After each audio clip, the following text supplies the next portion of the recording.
Me llamo Raquel Ortega y nací en Córdoba, pero desde hace más de 40 años vivo en Málaga.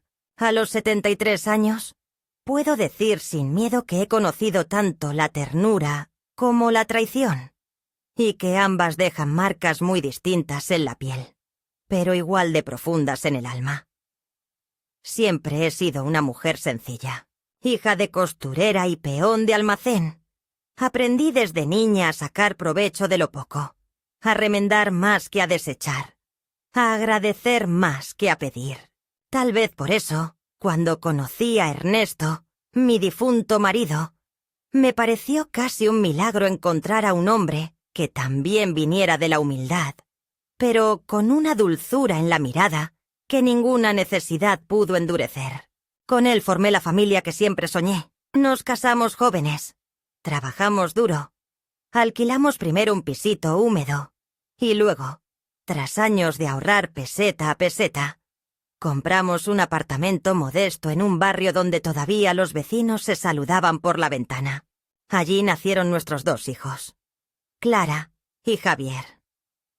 Clara se fue joven a Estados Unidos, con una beca que ganó por su propio mérito.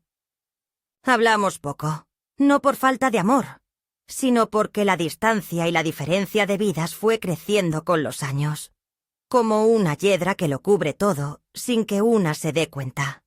Javier, en cambio, se quedó. Desde pequeño fue el más pegado a mí, más callado, más reservado, pero también más necesitado de atención.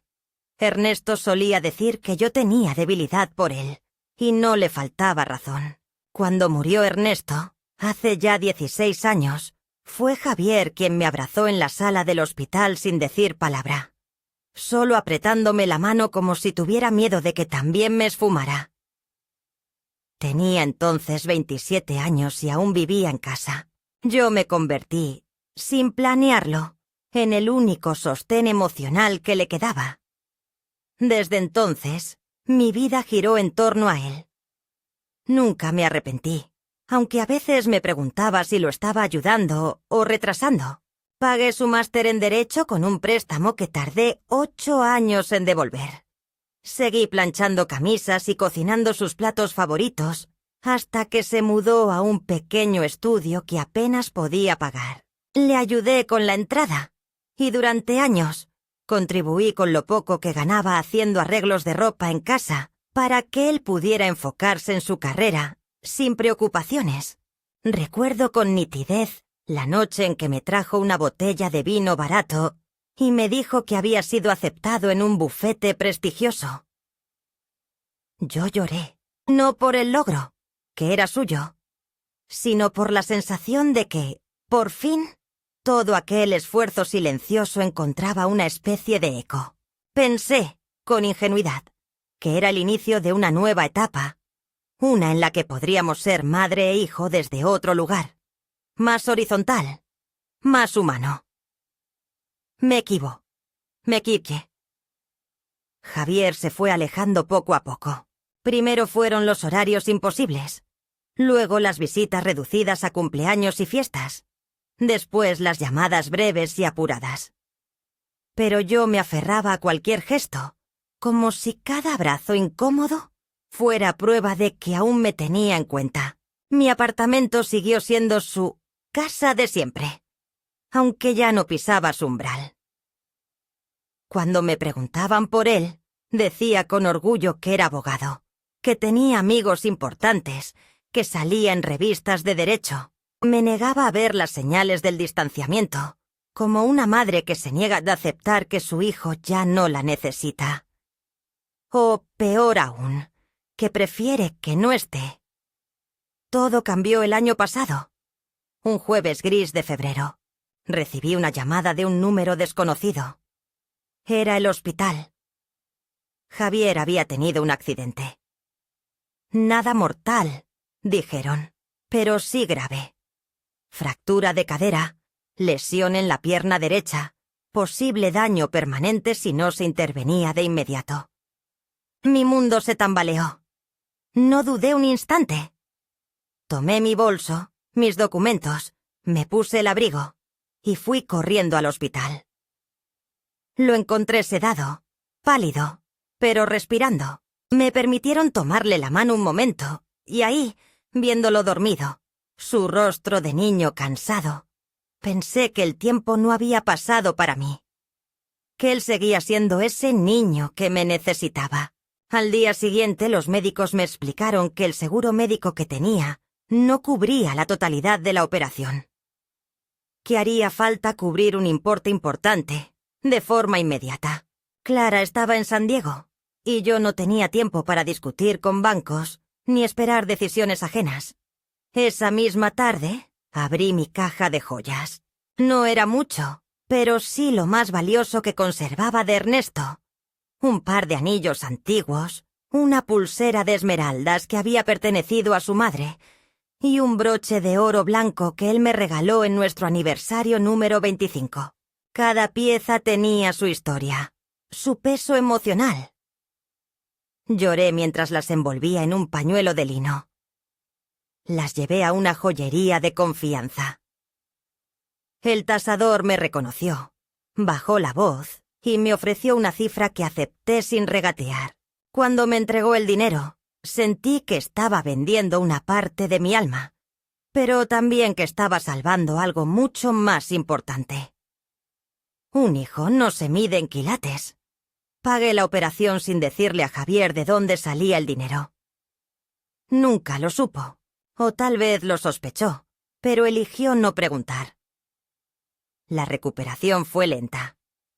Yo estuve allí cada día, llevándole caldo, masajeándole los pies, cambiando sus vendas cuando las enfermeras no daban abasto. Era como volver a tenerlo en casa. Él no hablaba mucho, pero dejaba que lo cuidara.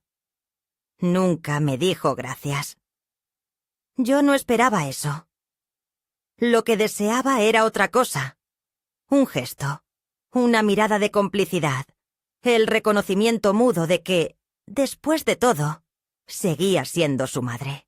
Pero cuando finalmente se recuperó y volvió a caminar con bastón, nuestra relación volvió a la distancia de siempre. Las visitas cesaron, las llamadas se enfriaron. Un día, me llamó para invitarme a una pequeña reunión con socios. Como la llamó, era un evento formal, me dijo, pero que le haría ilusión que yo estuviera. A mí también. Me preparé durante días, planché mi mejor blusa, lustré los zapatos, hasta fui a la peluquería. Llevé un pequeño regalo, una foto enmarcada de él, Clara y yo, tomada el día que se graduó.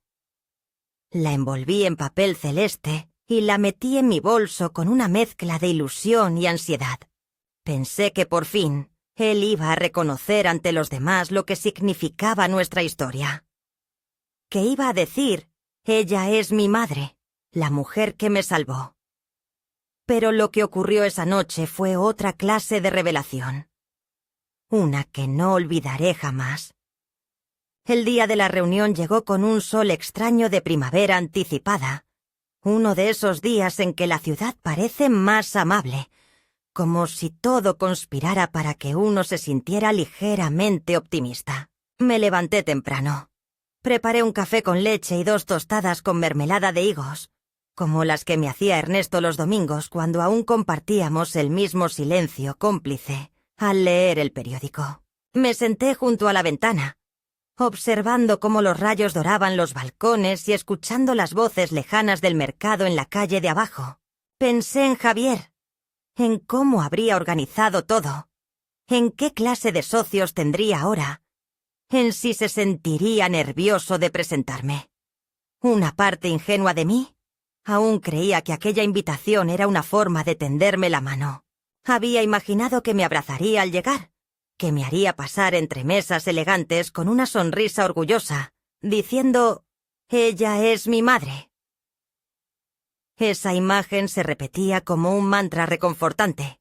Decidí ponerme mi blusa crema con bordado de hilo, que yo misma había confeccionado hace años, la que siempre guardaba para ocasiones que sentía importantes. Me recogí el cabello, me puse los pendientes de perla, los únicos que no vendí, y tomé el marco de la foto que había envuelto con tanto cuidado. Salí con tiempo. Bajé las escaleras de mi edificio lentamente.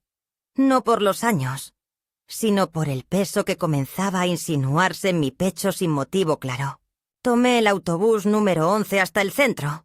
Luego caminé las 2 calles que me separaban del edificio donde Javier me había citado. Era un sitio moderno, de vidrio y acero, con un portero de traje que sonrió con cortesía apenas forzada cuando le di mi nombre. Me condujo hasta el ascensor sin mirar demasiado mis zapatos gastados.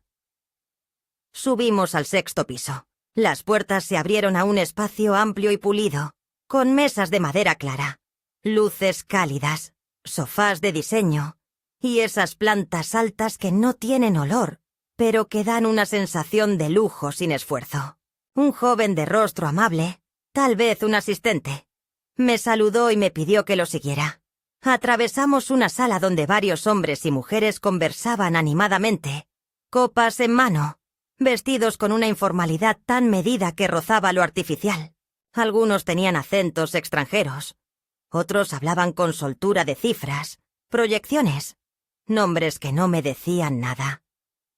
Mi presencia, con mi ropa sencilla y mis movimientos discretos, parecía una mancha fuera de lugar. Nadie se acercó. Nadie preguntó quién era.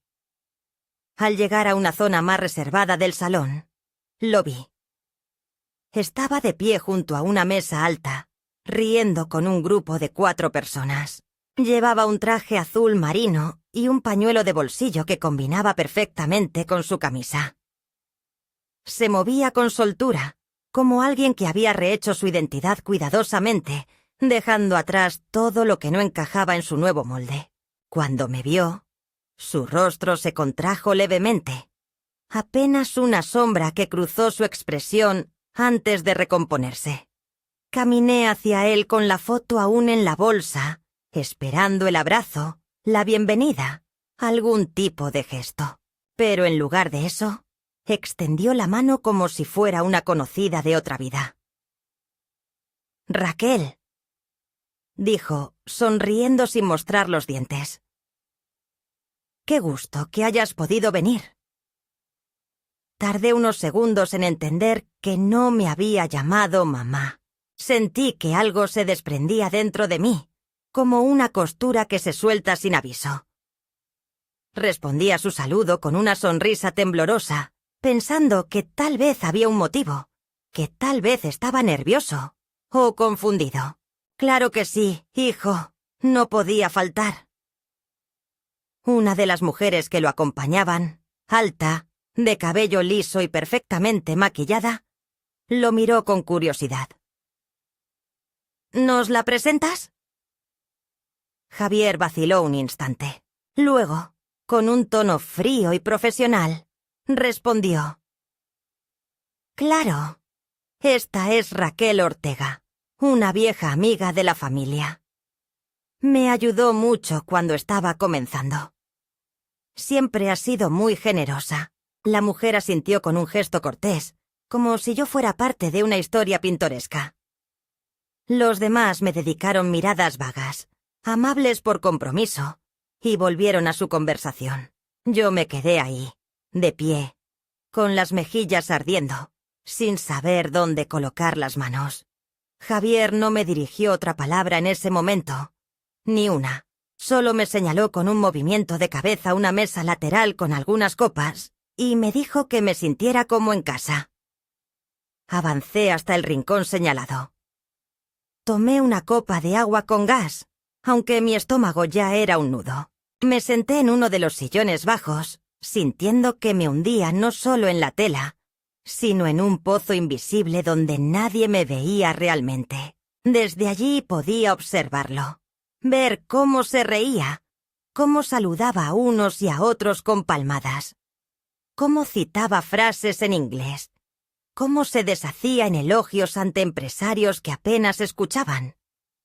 Era otro, o tal vez siempre había sido así, y yo me había negado a verlo. En un momento nuestros ojos se cruzaron. Yo levanté levemente la copa, como un brindis silencioso, esperando una respuesta, un mínimo reconocimiento. pero él giró la cabeza hacia otro lado como si no me hubiera visto. Estuve allí más de 1 hora. Nadie me habló. Nadie me preguntó quién era. En un momento pasaron bandejas con canapés y vino blanco. No tomé nada. El marco de la foto seguía en mi bolso. Me sentía cada vez más pequeña, más ajena. Entonces, sin pensarlo, me levanté.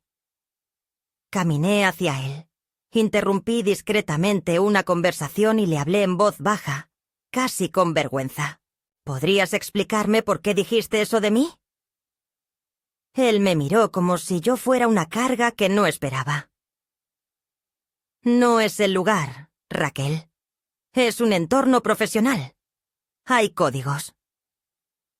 ¿Códigos? Repetí.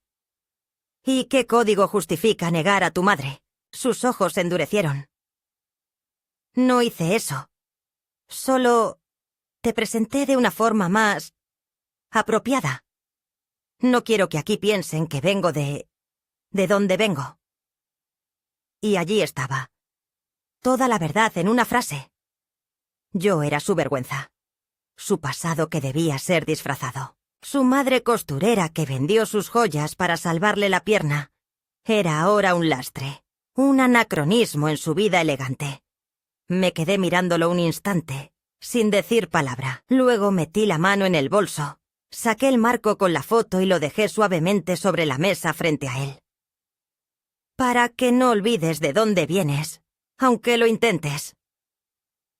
Y me fui. No esperé respuesta. No busqué su mirada.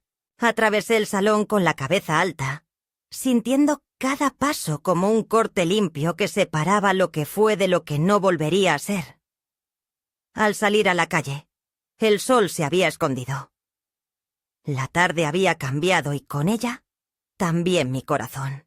Caminé lentamente hacia la parada del autobús, apretando contra el pecho el bolso vacío, donde antes estaban las memorias más valiosas de mi vida, y que ahora parecía llevar solo silencio. Un silencio que ya no estaba dispuesta a aceptar. Un silencio que, a partir de esa noche, iba a romper. Volví a casa entrada la noche, con la ciudad ya entregada a su letargo habitual. Los bares cerrando sus puertas, los últimos autobuses haciendo sus rutas finales, y las luces de las ventanas apagándose de una en una, como párpados cansados. Al bajar del vehículo, el peso en mis piernas no era físico, sino emocional, una especie de agotamiento denso, un desgaste en el que no interviene el cuerpo, sino el alma. Subí las escaleras lentamente, sin encender la luz del portal, como si no quisiera despertar ni al edificio, ni a mí misma. Abrí la puerta, me quité los zapatos sin siquiera desabrochármelos, y los dejé tirados junto a la alfombra. Caminé descalza hasta la cocina. Preparé un té, pero olvidé ponerle azúcar. Me senté en la silla de siempre, la de la esquina, la que usaba Ernesto para leer las noticias en voz alta. Allí me quedé, mirando la taza sin tomarla, repasando una y otra vez los momentos de la tarde como si necesitara confirmar que habían sucedido de verdad. Cada gesto de Javier, cada palabra omitida, cada mirada esquiva, la forma en que pronunció mi nombre sin emoción, la palabra amiga, el tono condescendiente. Todo se había quedado grabado como un eco sordo que no dejaba de repetirse dentro de mi cabeza. Encima de la mesa estaba aún el mantel bordado que usaba para las visitas. Nadie se sentaba ahí desde hacía semanas, salvo yo. Siempre yo. Me incliné y apoyé la frente contra el tejido, dejando que el calor de mi piel encontrara algo parecido a un consuelo. No lloré. O no enseguida. Las lágrimas vinieron después, no como un llanto escandaloso, sino como una llovizna interna que brotó de los ojos sin apenas notarse. El tipo de llanto que no pide consuelo, porque sabe que no hay quien lo ofrezca. Apreté los puños sobre el mantel, me mordí el labio inferior para no gemir y pensé, por primera vez en muchos años, que me había equivocado. Me había equivocado en confiar tanto, en dar tanto, en amar tanto sin esperar al menos una mínima retribución de respeto. Me sentí vieja, sí, pero no por mis años, sino por la forma en que me habían hecho sentir prescindible, como una reliquia que se mantiene en un cajón, pero que ya no se exhibe, como una fotografía doblada en una caja que nadie abre. A la mañana siguiente me despertó el sonido del camión de la basura, un estruendo mecánico, metálico, que parecía arrancarme de un sueño que no recordaba haber tenido. Me senté en la cama, miré alrededor y sentí un impulso irracional de ordenar todo. Comencé a limpiar la casa con furia, sacando ropa vieja del armario, botando papeles que no servían, tirando revistas apiladas que guardaba desde hacía años. Era como si necesitara vaciar el espacio para poder pensar, para poder respirar. En el fondo, sabía que no era la casa lo que quería poner en orden, sino mi propia vida. Mientras limpiaba, encontré una caja pequeña, de madera oscura, donde guardaba algunos recuerdos de mi juventud. Una entrada al cine, una carta de Ernesto, una pulsera de cuentas que Clara había hecho en el colegio. Me senté en el suelo con la caja entre las piernas y me quedé allí un buen rato, mirando cada objeto como si fuera una reliquia de una mujer que ya no existía. Sentí que Raquel, la madre amorosa, la esposa dedicada, la mujer paciente y generosa, se había quedado atrás. Y que lo que quedaba ahora era algo distinto, algo más duro, más despierto. En los días que siguieron, intenté retomar la rutina. Fui al mercado, hablé con la vecina del tercero, tejí un poco mientras veía una novela por la tarde. Pero algo dentro de mí había cambiado, como si el desprecio de Javier hubiera encendido una llama que llevaba años apagada. Empecé a pensar en cosas que había evitado durante mucho tiempo. En los sacrificios, en los silencios que acepté, en las renuncias que nunca me cuestioné. Recordé cada vez que postergué mi dentista para pagarle sus libros, cada vez que vendí alguna pieza para ayudarle a cubrir gastos del máster, cada vez que mentí ante otros para que él no pareciera un hijo desagradecido. Recordé con especial claridad el día que vendí la pulsera de esmeraldas de mi suegra. Fue un mediodía caluroso. Entré en la joyería con las manos sudadas y el corazón encogido. La dependienta me miró con una mezcla de lástima y desconfianza. Aceptó la pieza sin comentarios, y yo salí con el sobre en la mano, como quien carga una traición que no puede explicar. Javier nunca preguntó. Nunca quiso saber de dónde salía el dinero, tal vez porque sospechaba y prefería no enfrentarse a la realidad. Una tarde decidí visitar a Clara. No nos veíamos en persona desde hacía 3 años. La llamé por teléfono, le dije que necesitaba verla. Ella dudó al principio, pero luego accedió. Me recibió en su casa con cierto recelo, como si temiera una reprimenda. Le conté todo, sin adornos. Le hablé del accidente, de las joyas, de la fiesta, de la negación. Por primera vez en años, Clara se quedó en silencio, sin saber qué decir. Luego me miró con una mezcla de asombro y pena, y me dijo algo que me hirió más de lo que esperaba. Mamá, siempre fuiste demasiado buena con Javier. Todos lo vimos. Solo tú no lo quisiste ver. Volví caminando a casa. No quise tomar el autobús. Necesitaba sentir el suelo bajo mis pies, el peso de cada paso. Al llegar, me senté en el sofá sin encender la luz.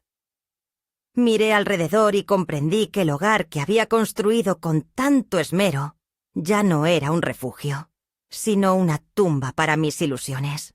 Me levanté, fui al armario y saqué una caja de cartón donde guardaba documentos importantes. escrituras, pólizas, facturas. Ahí encontré algo que no recordaba haber guardado. Una copia del traspaso de una cuenta conjunta que había creado para Javier cuando terminó el máster. En aquel entonces pensé que era una forma de ayudarlo a organizarse. Pero al ver el saldo en ceros y las fechas de movimiento, comprendí que había estado usando ese dinero incluso después de haber dejado de hablarme. En ese momento, sentí que algo en mí se rompía de forma definitiva. Ya no era tristeza. Era otra cosa, una mezcla de claridad y dolor. Una certeza que no dejaba lugar a dudas.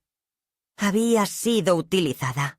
Pasé esa noche sin dormir, repasando en mi mente los últimos años como si estuviera viendo una obra de teatro donde la protagonista soy yo. Pero no puedo hacer nada por cambiar el guión.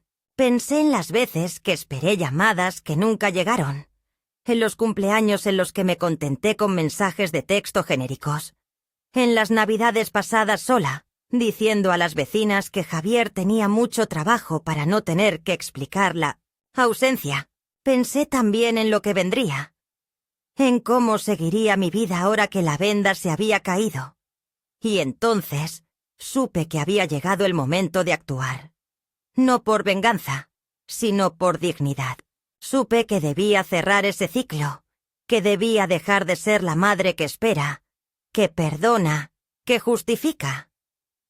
Debía convertirme en la mujer que se defiende. Llamé a un abogado conocido de Ernesto, uno de esos amigos que siempre se mantenían al margen, pero que nunca desaparecían del todo. Le pedí una cita para la semana siguiente. No le di detalles por teléfono. Solo le dije, quiero recuperar lo que es mío y lo que ya no quiero dar. Y al colgar, por primera vez en mucho tiempo, respiré hondo sin sentir culpa. Porque sabía que aunque doliera, estaba eligiéndome a mí. Cuando llegué al despacho de don Aurelio, el abogado amigo de Ernesto, el reloj marcaba las 9:30 en punto. Era un edificio antiguo en el centro, de esos con patio interior y escaleras de mármol que crujen cuando una las pisa con cuidado. Hacía casi 20 años que no veía a Aurelio en persona, aunque manteníamos el contacto esporádico a través de tarjetas de Navidad o llamadas breves en fechas de aniversario. Cuando mi marido murió, él fue quien me ayudó a organizar los papeles, los seguros, las cuentas bancarias. Fue él quien me dijo, con voz firme, que no cediera la titularidad de la vivienda ni permitiera movimientos financieros sin estar segura. Siempre conserve una reserva a su nombre, doña Raquel, me advirtió entonces. En ese momento, yo no entendí el alcance de esas palabras. Ahora lo entendía todo. Aurelio me recibió con una sonrisa cansada y sincera. Había envejecido, como yo, pero mantenía ese aire de caballero discreto, de hombre que sabe escuchar sin interrumpir. Me ofreció café, y lo acepté más por cortesía que por necesidad. Nos sentamos frente a frente, separados por un escritorio de madera robusta y papeles apilados con orden meticuloso. Tardé un momento en empezar a hablar. No sabía por dónde comenzar, así que lo hice desde el principio, con la calma de quien ha repasado mentalmente cada palabra. Le conté todo: la operación, la venta de las joyas, el desprecio público, el uso indebido de la cuenta conjunta, la indiferencia sistemática. Aurelio no me interrumpió ni una sola vez. Solo asentía de vez en cuando, anotando cosas en un cuaderno con una pluma elegante. Cuando terminé, se quitó las gafas, las limpió con un pañuelo blanco y me dijo con suavidad: Raquel, usted tiene dos caminos: seguir siendo la madre que perdona o convertirse en la mujer que exige. Las dos son válidas, pero no pueden coexistir por más tiempo. Sentí que esas palabras abrían una compuerta dentro de mí. Le pedí que me ayudara. Le dije que quería cortar todo vínculo económico con Javier, que quería cerrar la cuenta, revocar poderes, hacer testamento nuevo, que no deseaba dejarle nada, ni propiedades, ni ahorros, ni explicaciones. Él asintió con comprensión, pero me pidió tiempo. Me explicó que algunos movimientos requerían plazos, notificaciones, firmas. Me preguntó si estaba segura. Lo miré a los ojos y con la voz firme le respondí: Nunca he estado más segura. Pasé los días siguientes ordenando documentos, revisando papeles, buscando copias de escrituras y recibos. Fue un proceso largo, a veces tedioso, pero necesario. Cada carpeta cerrada, cada firma estampada, era una forma de reafirmar que mi vida volvía a ser mía. Redacté una nueva carta de últimas voluntades. Decidí dejar todo lo que tenía una fundación de becas para jóvenes, sin recursos que quisieran estudiar diseño de modas. Me pareció justo. Lo poco que había logrado acumular debía servir para alguien que realmente lo necesitara, no para alguien que se avergonzaba de mis manos callosas. Un sábado por la mañana, mientras organizaba unos libros en el estante, sonó el timbre. Era Clara. Venía sin aviso, como no lo había hecho en años. Traía una bolsa con pan y un termo con café. Me abrazó sin palabras y me dijo que quería pasar el día conmigo. Cocinamos juntas, como cuando era adolescente. Arroz con pollo, mi receta. Me ayudó a barrer la terraza, a regar las plantas, a sacar ropa vieja para donar. En un momento dado, mientras colgábamos unas blusas al sol, me miró y dijo: «Te ves distinta, mamá, más liviana». Le respondí que por fin había soltado una carga que no me correspondía, que había dejado de esperar algo que nunca iba a llegar. Ella no preguntó detalles. Supo entender que el cambio venía desde muy adentro. Esa noche, después de que Clara se fue, me senté en la sala y encendí una vela que Ernesto solía usar en nuestras cenas íntimas. Me preparé un té de manzanilla, tomé una libreta nueva y comencé a escribir. No era un diario ni una carta. Era más bien una conversación conmigo misma. Escribí todo lo que sentía, sin censura. Hablé de mi infancia, de mis miedos, de los días felices con Ernesto, del parto de Javier, de sus primeros pasos, de la vez que le cosí una capa para el festival de la escuela. Escribí sobre la soledad, sobre el abandono elegante que duele más que un portazo. Escribí que me dolía más el desdén que el olvido, que prefería la verdad cruel a la mentira vestida de éxito. Y escribí algo que me sorprendió, que lo amaba, pero ya no quería verlo.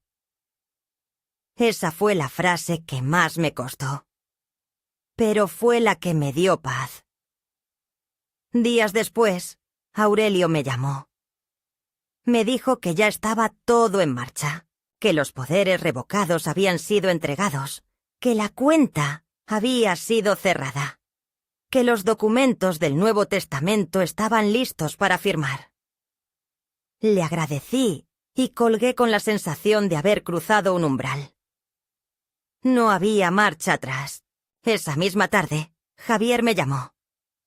Su número apareció en la pantalla como un espectro. Dudé en contestar. Finalmente lo hice. Su voz sonaba tensa, como contenida. Me preguntó si sabía algo de la cuenta, si había hecho algún movimiento. Le respondí con serenidad que sí, que había decidido cerrarla. Hubo un silencio largo al otro lado. Luego vino la frase inevitable. «¿Por qué, mamá?» Le dije que ya no era su mamá de la manera en que él necesitaba que lo fuera, que había sido generosa hasta el punto de anularme, y que ya no me quedaba nada más que dar sin desaparecer por completo. No gritó, no discutió, Solo dijo: «No entiendo». Y yo respondí: «Lo sé. Por eso lo hago». Colgué sin esperar más. No lloré. En cambio, respiré hondo y me quedé mirando la calle desde la ventana, donde la vida seguía su curso con la indiferencia habitual. Gente caminando, coches pasando, niños corriendo detrás de un balón. Todo seguía, y yo también seguiría. Pero distinta. Esa noche dormí profundamente, por primera vez en años, sin sueños, sin sobresaltos. Al día siguiente me desperté temprano y decidí que era hora de hacer algo más. Fui a la caja donde guardaba mis materiales de costura, saqué telas antiguas, hilos de colores, tijeras, botones. Comencé a confeccionar pequeñas fundas para cojines, bolsos, delantales. Cosas simples pero bellas. Me sentí viva entre telas. Me sentí útil. Empecé a llevar algunas piezas al centro cultural del barrio. Las vendía por poco dinero, pero con cada intercambio me sentía más libre. Las vecinas comenzaron a pedirme encargos. Una señora me dijo que hacía tiempo no veía trabajos tan finos. Yo sonreí con humildad, pero por dentro me sentía como si una parte de mí que había estado dormida ahora se hubiera despertado del todo. Y entonces comprendí que eso era lo que me había faltado tantos años. Vivir para mí. No como una reacción, no como un castigo, sino como una elección. Porque una madre no deja de serlo por cuidarse. Porque una mujer no pierde su valor por poner límites. Porque la dignidad, esa palabra que tantos pronuncian y tan pocos practican, era el mejor legado que podía dejar, incluso a quien no supo apreciarlo. Tras unos días dedicados a mis costuras, durante los cuales mi mente se asentó en la calma que precede a una decisión firme, supe que había llegado la hora de enfrentar a Javier en público. No por orgullo o venganza, sino porque él había llevado demasiado lejos el rechazo y la vergüenza. Recogí uno de mis bolsos bordados, uno que había cosido con mis propias manos, lleno de pequeñas florecitas de hilo dorado, y guardé dentro el marco con la foto y una nota que decía: «Mantengo la dignidad. Te permitiré defenderte». Aquella noche le envié un mensaje corto: «Necesitamos hablar. ¿Puedes venir esta tarde?». No especificó lugar, pero sabía que no lo haría en su casa ni cerca de él. Quería que fuera en mi terreno, en mi espacio, aunque ese espacio fuera simple y humilde. El encuentro fue en un pequeño café del barrio, uno donde las mesas eran de madera y las sillas crujían si uno se apoyaba con demasiada confianza. Llegué 15 minutos antes. Elegí una mesa que tenía vista al callejón, cortinas roídas por el sol y flores secas en un jarrón. Me senté y esperé con la bolsa a mi lado. Sabía que él vendría con un traje, con una corbata discreta, con sus maneras educadas y medidos ademanes. Sentí cierta compasión, no por él, sino por ese hombre hecho de apariencias en lugar de sustancia.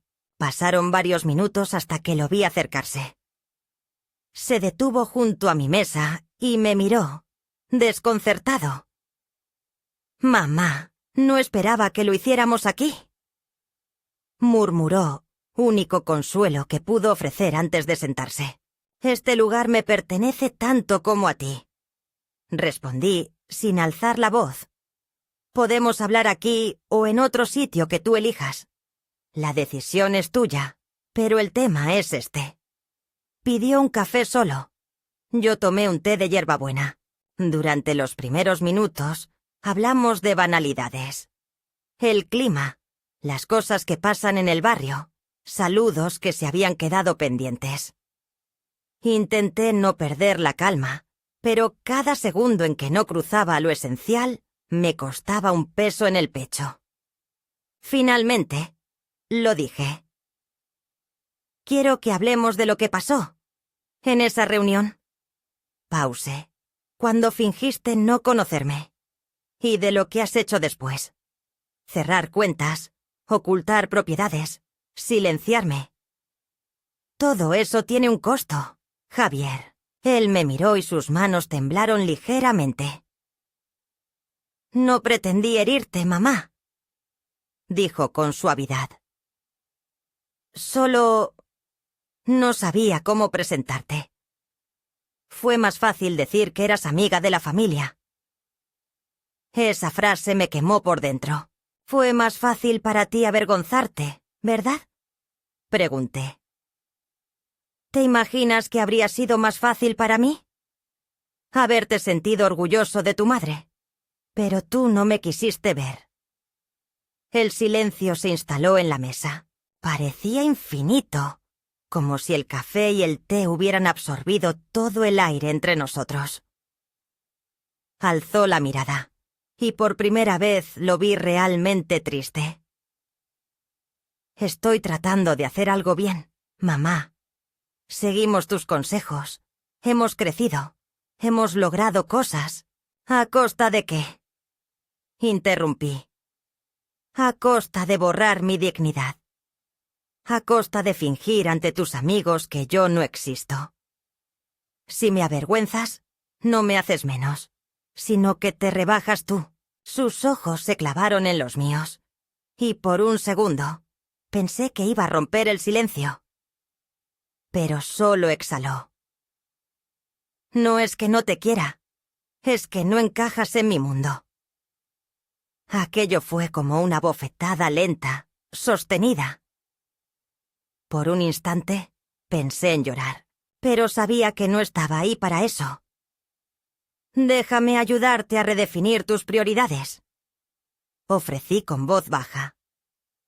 Pero si te niego la oportunidad, me quedo en este sitio, donde no se me permite entrar en tu vida. Tienes dos opciones. No me invites a nada o me trates como tu madre, con respeto. Se quedó callado nuevamente. Nunca había visto a mi hijo tan vulnerable. No pude mirarle con dureza.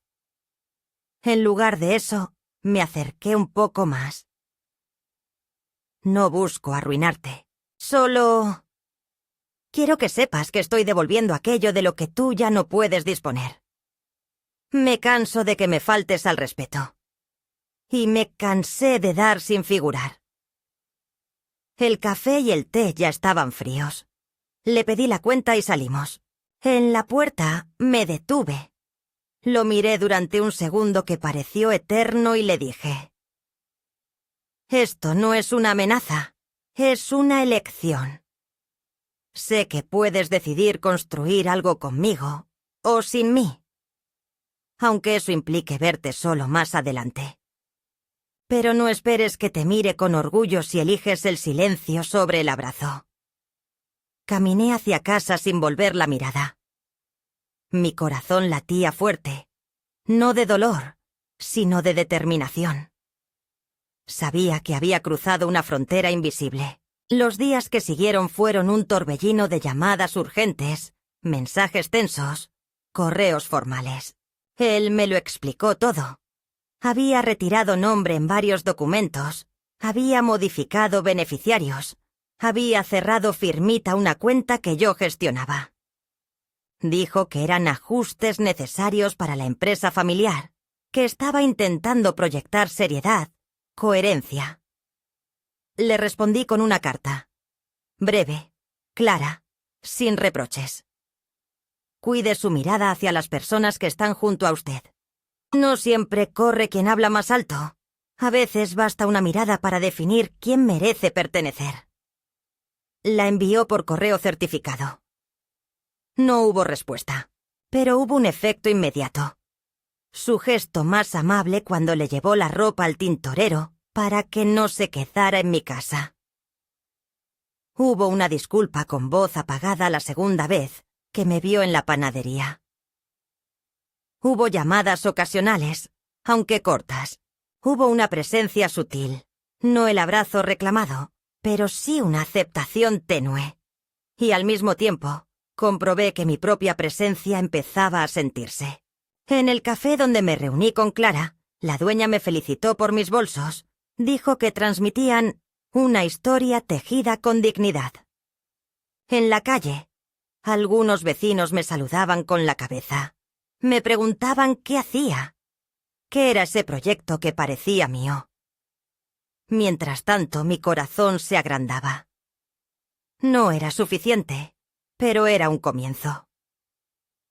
Una tarde, Javier me llamó. La voz era otra. No era de orgullo ni de prepotencia. Era una voz entrecortada, que buscaba un punto de reencuentro. «Mamá, ¿puedo verte este sábado?» La frase pareció pesada, cargada de nostalgia. Lo invité a casa, pero mantuve silencio. Cuando llegó, lo senté en la cocina con un café caliente. Y le vi dudas, temores, humanidad. No dije una palabra. Él tampoco. Se quedó largo rato contemplando mis manteles, mis cojines, mis bordados. Finalmente miró la foto en el marco con esa sonrisa ajada por el tiempo. «Me duele haberte hecho sentir invisible», se sinceró. «Y me duele tanto que lo haya hecho yo». Le ofrecí un trozo de bizcocho de limón. No era un perdón, pero era un puente. Él lo aceptó, y al contacto sentí que algo pequeño, casi invisible, comenzaba a germinar entre nosotros. No era un restablecimiento instantáneo, no era un final feliz de novela, pero era un paso. Un paso que él caminaba, con cautela, y yo respetaba, porque en mis manos ya no había terror ni culpa, solo decisión. La invitación llegó en un sobre grueso, de esos que uno no espera ya a mi edad, con tipografía elegante y sin una sola mácula en el papel. Era una cena de gala organizada por el bufete de abogados, donde Javier era ahora socio principal. La dirección impresa estaba en la parte alta de la ciudad, en un centro de convenciones de esos que solo se mencionan en suplementos de sociedad o en columnas discretas de revistas, donde se habla de alianzas estratégicas y promesas de expansión. Cuando lo abrí, pensé que se trataba de un error, pero en el reverso había una nota breve escrita con su letra. «Si decides venir, esta vez estaré orgulloso de presentarte». No era una disculpa, pero tampoco un formalismo. Era una rendija. Y yo ya no era la mujer que dejaba las rendijas cerradas. Decidí ir. No por él, ni por el evento, sino por mí. Porque había algo en esa nota que necesitaba respuesta. Porque no me bastaba con las conversaciones veladas, ni con los encuentros a medias. Porque esa sería, lo sabía, la última vez que me pondría delante del mundo de mi hijo sin esconderme, sin pedir permiso, sin fingir que su silencio era suficiente. Pasé 3 días preparando mi atuendo, no porque me importara lo que dijeran, sino porque sentía que debía ir vestida de mí misma, sin disfraces. Elegí un vestido azul oscuro que yo misma había confeccionado hacía años para la boda de una prima. Lo ajusté, le añadí un broche sencillo, cosí los bordes con hilo de seda y me hice un abrigo liviano con una tela que llevaba años guardando para algo especial. Me recogí el pelo en un moño bajo, me puse mis únicos pendientes de perla, los mismos que había llevado a la reunión donde Javier fingió no conocerme. Y llevé en la cartera una copia del documento del testamento que ya había entregado a mi abogado. No pensaba usarlo, pero quería que estuviera conmigo, como símbolo, como recordatorio de que, aunque volviera a doler, ya no volvería atrás. Llegué sola, como siempre. El lugar era enorme, lleno de luces cálidas, música instrumental de fondo y ese murmullo constante de copas que se chocan, saludos forzados, risas moderadas. Un joven me recibió en la puerta, tomó mi nombre y me condujo a una mesa no demasiado central, pero tampoco escondida. lo cual ya era un cambio. Javier apareció 10 minutos después. Estaba impecable. Como siempre, se acercó. Me saludó con un beso en la mejilla. Y por primera vez en mucho tiempo, me dijo: «Mamá», en voz alta, sin esconderlo, sin tartamudeos. No sentí orgullo. Sentí una calma serena. No necesitaba más que eso. El gesto, sí, pero no para él, sino para mí. Luego me presentó a algunos colegas. Lo hizo con respeto, con naturalidad, con una pequeña sonrisa en los labios que no forzó. Y yo respondí con la dignidad de quien no pide aplausos. La cena transcurrió entre platos pequeños y discursos grandes. Hablaron de crecimiento, de expansión, de impacto. Yo apenas escuchaba. Miraba alrededor, observaba. Sentía una distancia tranquila entre ese mundo y el mío, sin nostalgia, sin envidia, hasta que llegó el momento central, la entrega de reconocimientos. Javier fue llamado al escenario. Subió con paso firme, tomó el micrófono, agradeció. Mencionó a sus socios, a sus mentores, a los clientes. Y luego hizo una pausa. Vi cómo su garganta se movía con dificultad. Y entonces dijo: «Y gracias a mi madre, Raquel Ortega, que está hoy aquí. No estaría de pie si no fuera por ella. Literalmente. Cuando me operaron, ella vendió sus últimas joyas para pagar lo que yo no pude afrontar. Nunca se lo pedí. Y por eso, valió aún más. Hoy quiero que todos sepan que no hay nada que me haga más fuerte que llevar su historia conmigo, aunque a veces haya sido demasiado cobarde para mostrarla». Hubo un silencio denso. Luego aplausos. Algunas personas me miraron, otras sonrieron. Yo no lloré. No por frialdad, sino porque en ese momento supe que no necesitaba más pruebas. Agradecí el gesto, pero también entendí que era tardío, y que las disculpas, por muy públicas que fueran, no cambiaban lo vivido. Cuando terminó el acto, él bajó del escenario y vino directo hacia mí. Me abrazó. Fue un abrazo sincero, pero yo me mantuve quieta. Lo dejé hacer. Luego, mientras sostenía su mano, le susurré: «Gracias por decirlo. Ahora te toca vivirlo». Nos quedamos unos minutos así. Después le pedí que me acompañara fuera. Caminamos hasta un pequeño jardín que había detrás del salón, con farolas bajas y bancos de hierro forjado. Me senté. Él también. El aire era fresco. Lo miré con calma y saqué de mi bolso la copia del testamento. «Esto es para ti», le dije. «No porque tengas que leerlo ahora, sino porque quiero que sepas que no te dejo lo material. Te dejo otra cosa. Esta noche ya te la llevas puesta». Él leyó el encabezado y frunció el ceño.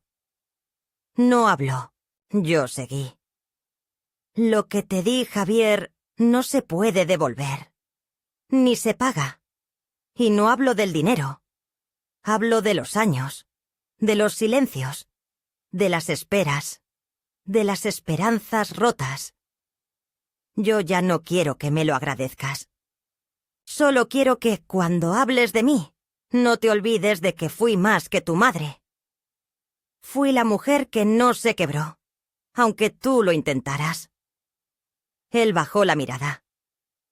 Vi que luchaba con sus emociones, y por primera vez no sentí la necesidad de consolarlo, porque entendí que el dolor también educa, que a veces es necesario, que no todas las heridas deben curarse con palabras dulces, que hay cicatrices que enseñan más que cualquier discurso. Nos quedamos allí un rato más. No hablamos, solo respiramos el mismo aire, como dos extraños que se conocen demasiado.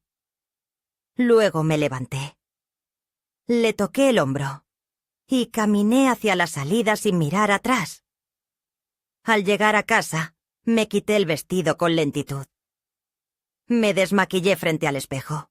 Me vi como hacía tiempo no me veía. Entera. No perfecta, no joven, no victoriosa, pero sí entera.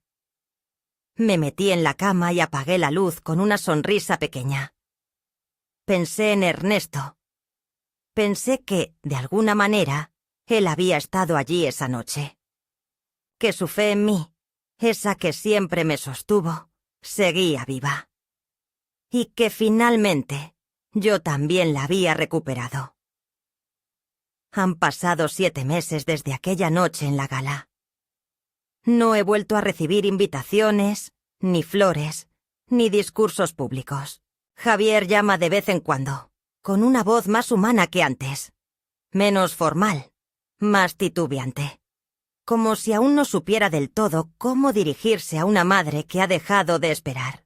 A veces hablamos 5 minutos. Otras ni siquiera contestamos lo que el otro dice. Pero hay algo distinto. Ya no hay silencios incómodos. Hay pausas. Y las pausas, lo aprendí tarde. Son espacios donde el cariño puede volver a nacer, aunque no se diga con palabras. Clara viene más seguido. Me ayuda con las plantas, con las ventas de mis bolsos en ferias pequeñas, con los pedidos que ahora me hacen desde otros barrios. Una asociación de mujeres mayores me invitó a dar un taller de costura. Al principio dudé. Pensé que no tenía nada que enseñar.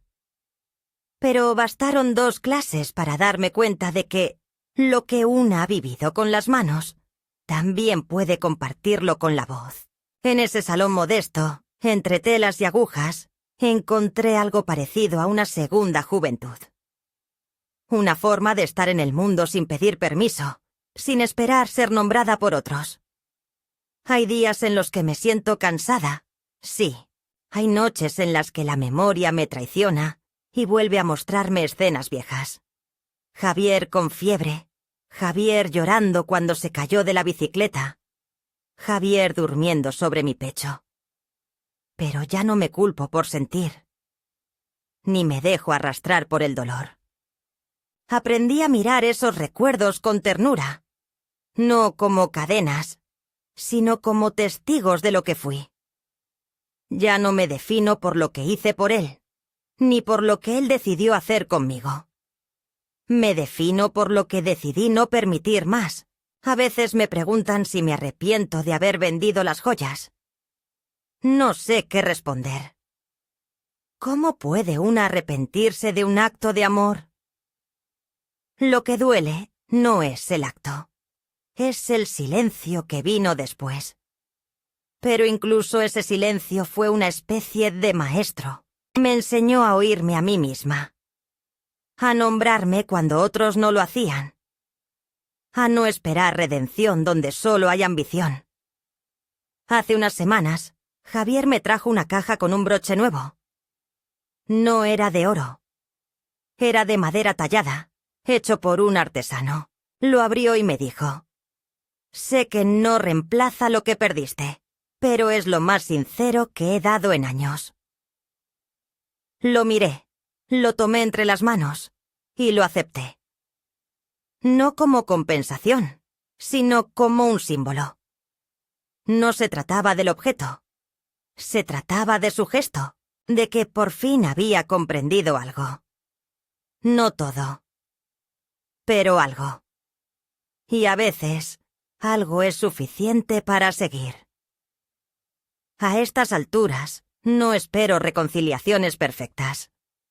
No sueño con cenas familiares ni con fotos felices. Me basta con saber que he recuperado mi centro, que puedo levantarme cada mañana, tomar mi café con leche, escribir en mi libreta, bordar una flor más en un cojín y sentir que pertenezco a mí. Me basta con haber dejado de ser sombra en la vida de otro para volver a ser cuerpo en la mía. Porque uno puede ser madre sin borrarse. Puede amar sin regalarse entera. Puede perdonar sin olvidar. Y puede irse, incluso quedándose en el mismo sitio.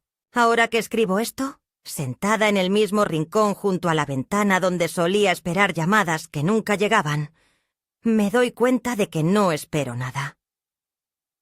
Y eso no es tristeza, es paz. La verdadera, la que viene después de haberlo dado todo y aún así conservar lo esencial. Me miro las manos, marcadas por años de trabajo, y sonrío. Porque aunque nadie las haya besado en público, aunque no aparezcan en discursos, han sostenido una vida entera. Y eso, para mí, es suficiente. No necesito más.